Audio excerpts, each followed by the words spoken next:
各位武林新天地嘅朋友，你哋好！我哋今次嚟到加拿大嘅多倫多採訪空手道國術嘅師傅嘅發展情況，我哋而家一齊去睇下。嗰啲咧一個 warm up 係一個用氣功嘅形式去做一個 warm up。咁我哋呢個 program 咧，成個節目嚟講咧，我哋係分3 part， 係可以講係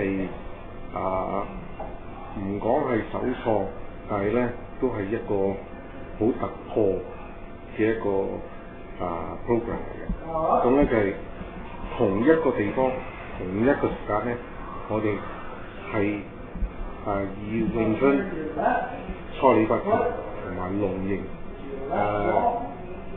3種唔同嘅功夫咧，係一齊上嘅。我仲可以喐下喎，仲係驚你有balance喎，咁點啊？仲要呢啲着數啲人，咁我哋咧 punch 係咪仲好着數？OK punch。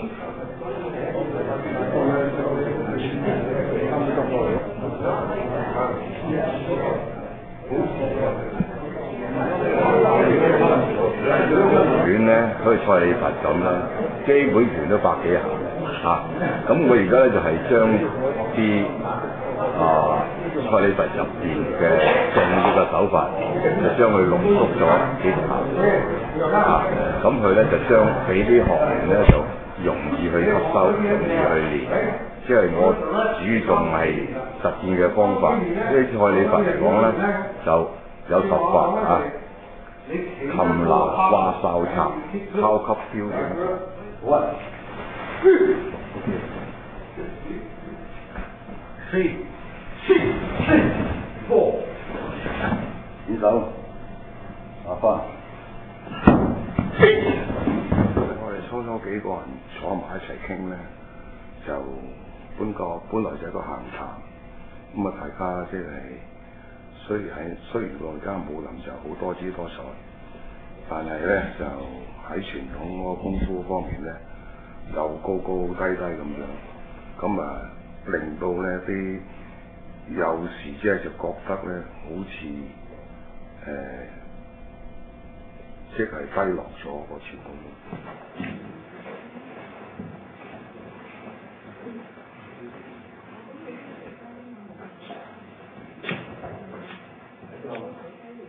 國種成立咧就係由新加坡邊帶動先嘅，咁新加坡咧就舉辦咗個150週年嘅國際擂台邀請賽之後咧，國種翻嚟就成立啦。咁未成立之前咧，咁好多暗湧嘅，當時就有啲人贊同，有啲人就有時相反意見啦。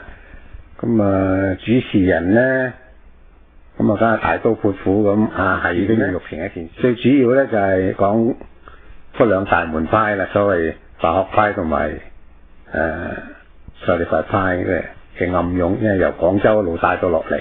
不過好在咧就即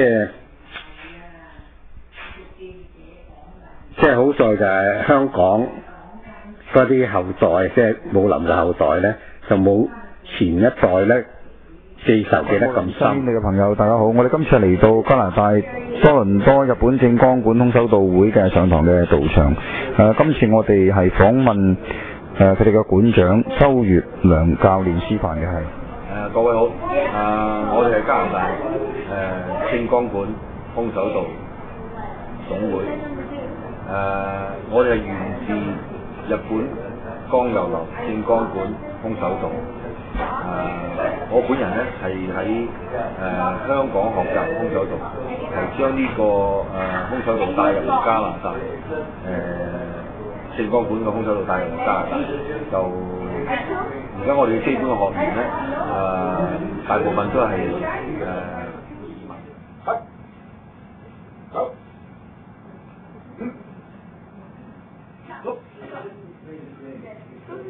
That's one.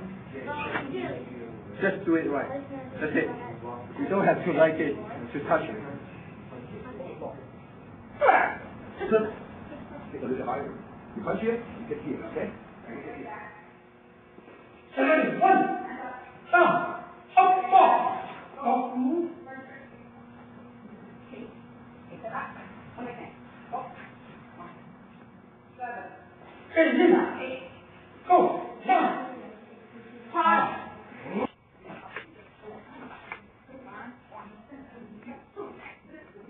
加拿大嘅李志偉，咁啊非常之高興能夠做呢一次嘅專訪。我本人咧係由5歲開始咧就參武啦，咁我係師承咧係由我屋企開始師承先嘅。我講門派就係李氏南宗拳，就係一個南派，一個就係人體武學結構系統工程，另外一個就係人體生命修補工程。所以兩個唔同嘅工程最大嘅分別喺邊度咧？喺一個就係裏邊。咁我曾經係幫加拿大中國國術總會咧，就做過一套唔同嘅教材，就推薦喺加拿大嘅教育中心裏邊，即係好成功咁樣推薦咗入去而家約克區嘅教育局裏邊。裏邊有一套就係加拿大傳統嘅閃人嘅訓練課程。佢聽佢，你哋雖然偷偷拎我個名走嚟掛我，好彩聽係嘛？喂，好似咁嘅人啊，好出嚟跟下眼罩好似金花啦噃，唔係啊就要幾齊齊噶啦噃，快啲啊，快啲啊！師傅。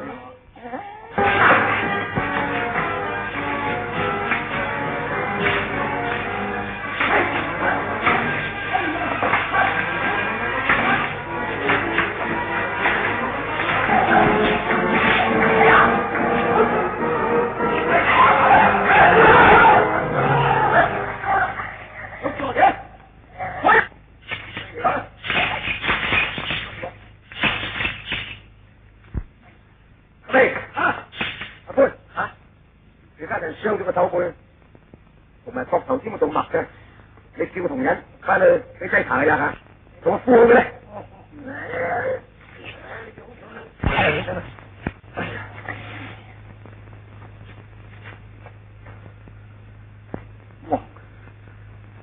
黃師傅，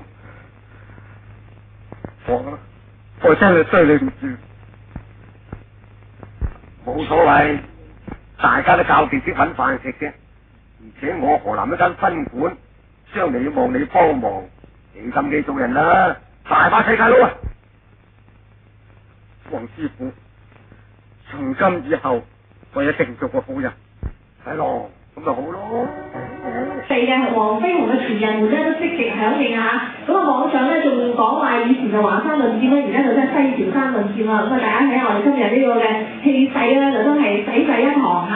咁啊亦都係，我覺得呢個淨係黃飛鴻呢種精神，又或者我哋有呢種嘅心目中有一種形象，先使我大家嚟我哋自己嘅門派啦，啲記者先生啊，你唔好混淆咗，成日喺個報紙嗰度話我係掌門啊咁，就希望啊即係澄清一下。我現在覺得傳統劍嘅發展目前在新加坡還是黃子成，其實黃飛鴻咧亦都有幾下絕招嘅，即係好慣用嘅手。